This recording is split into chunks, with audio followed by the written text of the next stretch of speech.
Bagian A. Pengertian perkembangan sosial. Perkembangan sosial merupakan pencapaian kematangan dalam hubungan sosial. Perkembangan sosial anak sangat dipengaruhi oleh proses perlakuan atau bimbingan orang tua terhadap anak dalam berbagai aspek kehidupan sosial. Hal ini tentunya tidak terlepas dari norma-norma kehidupan bermasyarakat serta mendorong dan memberikan contoh kepada seorang anak bagaimana menerapkan norma-norma tersebut dalam kehidupan sehari-hari. Menurut Harlock, perkembangan sosial adalah perolehan perilaku yang sesuai dengan tuntutan sosial.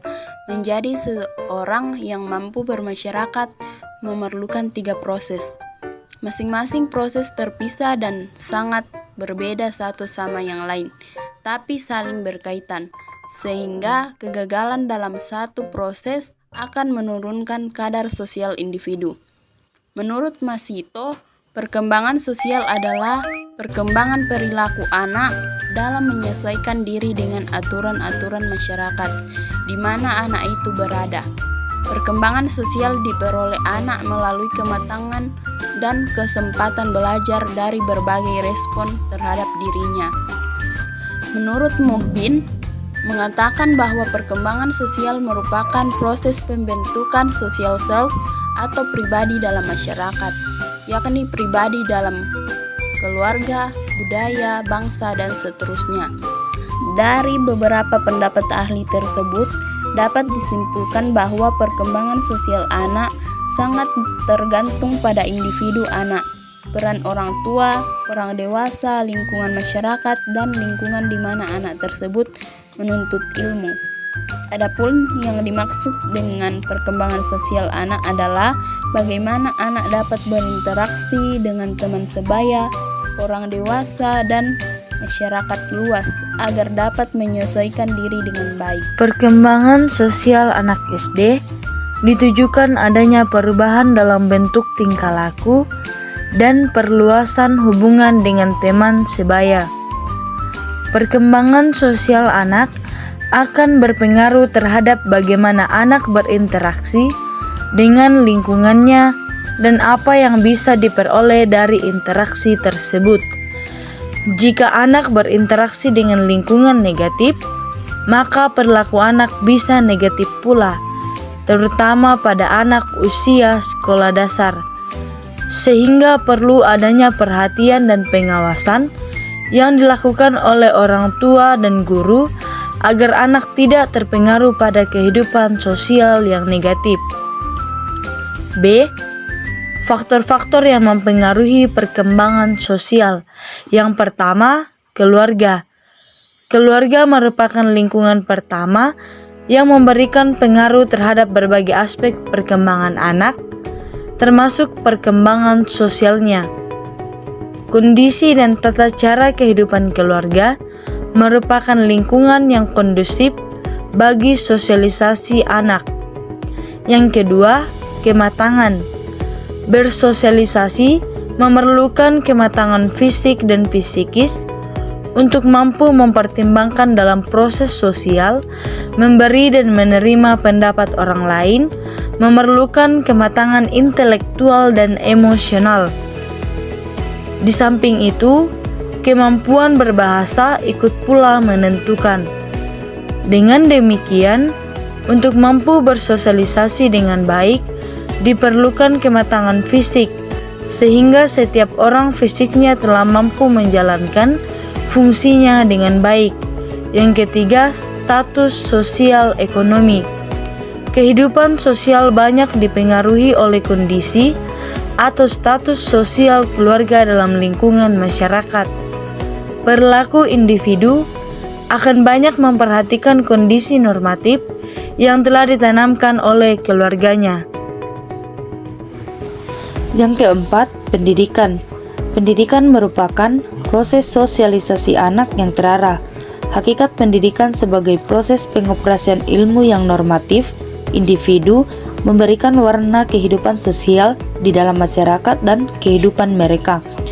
Yang kelima, kapasitas mental, emosi, dan inteligensi. Kemampuan berpikir banyak mempengaruhi banyak hal, seperti kemampuan belajar, memecahkan masalah, dan berbahasa. Remaja yang berkemampuan intelektual tinggi akan berkemampuan berbahasa secara baik. Oleh karena itu, kemampuan intelektual tinggi, kemampuan berbahasa baik, pengendalian emosional secara seimbang sangat menentukan keberhasilan dalam perkembangan sosial anak. Sikap saling pengertian dan kemampuan memahami orang lain merupakan modal utama dalam kehidupan sosial. Yang berikut bagian C, bentuk-bentuk tingkah laku sosial. Yang pertama, pembangkangan atau negativisme. Tingkah laku ini terjadi sebagai reaksi terhadap penerapan disiplin atau tuntutan orang tua atau lingkungan yang tidak sesuai dengan keinginan anak.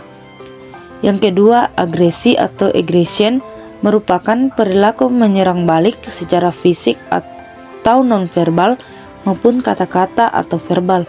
Agresi merupakan salah satu bentuk reaksi terhadap rasa frustasi atau rasa kecewa karena tidak terpenuhi kebutuhan atau keinginannya. Yang ketiga, berselisih atau clashing. Sikap ini terjadi jika anak merasa tersinggung atau terganggu dengan sikap atau perilaku anak lain. Yang keempat, menggoda. Menggoda merupakan bentuk lain dari sikap agresif. Menggoda merupakan serangan mental terhadap orang lain dalam bentuk verbal atau kata-kata ejekan atau cemohan yang menimbulkan amarah pada orang yang digodanya. Kemudian yang kelima, persaingan. Persaingan adalah keinginan untuk melebihi orang lain dan selalu didorong oleh orang lain. Persaingan berdampak positif jika masih dalam intensitas normal. Kemudian yang keenam, kerjasama. Sikap kerjasama dapat dikembangkan melalui kegiatan bermain bersama. Belajar secara berkelompok juga dapat membantu anak meningkatkan sikap kerjasama. Mereka akan merasa lebih mudah mengerjakan sesuatu apabila dilakukan dengan kelompok atau tim. Yang ketujuh, tingkah laku berkuasa. Tingkah laku untuk menguasai situasi sosial, mendominasi atau bersikap bos. Wujud dari sikap ini adalah memaksa, meminta, menyuruh, mengancam, dan sebagainya. Tingkah laku berkuasa pada anak-anak selalu menimbulkan perselisihan antar anak. Kemudian yang kedelapan, mementingkan diri sendiri. Anak-anak menyukai hal-hal yang menguntungkan dirinya sendiri. Mereka akan melakukan hal-hal yang dapat menyenangkan dirinya, meskipun terkadang bertentangan dengan kepentingan atau bahkan merugikan orang lain. Kemudian yang kesembilan, simpati. Merupakan sikap emosional yang mendorong individu untuk menaruh perhatian terhadap orang lain agar mau bekerja sama dan mendekati orang lain. Bagian D, permasalahan sosial pada anak. Berbagai permasalahan sosial pada anak antara lain yang pertama, peserta didik masih enggan dalam kerja kelompok. Kedua, peserta didik masih sering memilih teman. Yang ketiga, masih ada peserta didik yang dikucilkan. Keempat, peserta didik hanya mau bekerja kelompok dengan teman yang akrab. Kelima, peserta didik masih belum mampu mengungkapkan dan berbagi rasa dengan temannya. Yang keenam, peserta didik belum mampu dan paham akan kewajiban dan tanggung jawabnya. Bagian terakhir atau bagian E dari materi ini yaitu upaya mengembangkan sikap sosial peserta didik. Yang pertama, melaksanakan pembelajaran kooperatif. Pembelajaran kooperatif akan mengembangkan sikap kerjasama dan saling menghargai pada peserta didik. Pembelajaran kooperatif akan mendorong peserta didik untuk menghargai kemampuan orang lain dan bersabar dengan sikap orang lain. Kemudian bagian B, melaksanakan pembelajaran kolaboratif. Pembelajaran kolaboratif akan mengembangkan sikap membantu dan berbagi dalam pembelajaran. Siswa yang lebih pintar bersedia membantu temannya yang belum memahami materi pelajaran yang sedang dibahas. Pembelajaran kolaboratif akan menumbuhkan sikap saling menyayangi di antara peserta didik.